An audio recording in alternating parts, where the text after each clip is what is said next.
Hi,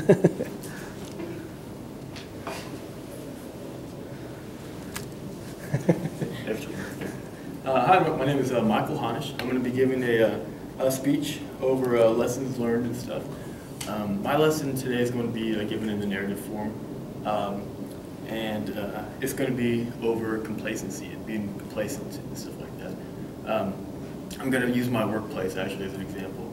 And as any of us who've had a job for more than a couple of years, I guess, know that it's really easy to be overconfident in the workplace, especially when you do something repeatedly over and over again.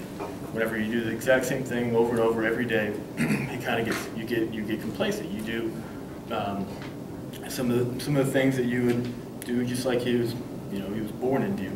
But I mean there's a lot of danger to that. And the story that I'm going to give is whenever I was complacent and I didn't pick up on something that I should have. I haven't been in the workplace for very long just because, I mean, my age, I've worked at my current job at the city of Victoria for 4 years now.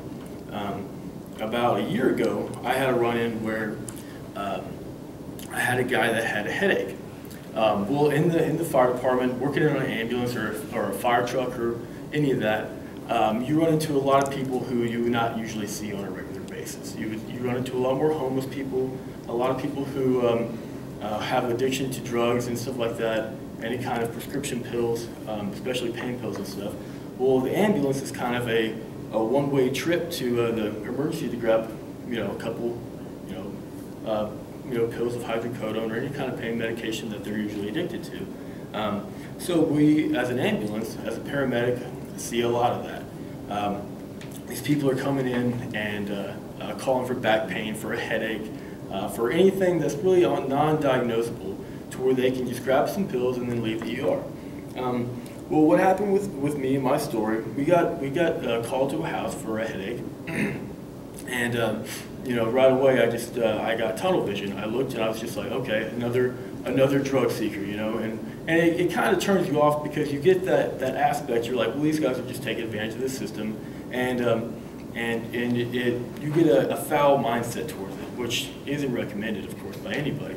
But I thought about it, and we got there, and the guy was complaining of a headache, just a headache. He said that he just had a really bad headache, and of course we go through the normal procedure. We didn't really just turn off to this guy. He's a patient just like anybody else.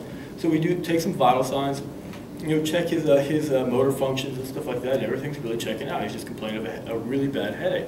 And when we found him, he was just kind of sitting on the ground, in a kind of a beat down trailer, not really any kind of wealth to him. You can kind of tell, definitely a foul smell in the trailer, didn't really take care of himself pretty well. So of course, every sign is just pointing towards one thing, and so we get him in the ambulance. He was able to walk to the ambulance without a problem, and we put him on a 3-lead, which is just a basic, just a picture of your heart. It just looks like it's just a basic picture of your heart, and it's showing just a normal sinus rhythm, just a really nice sinus rhythm.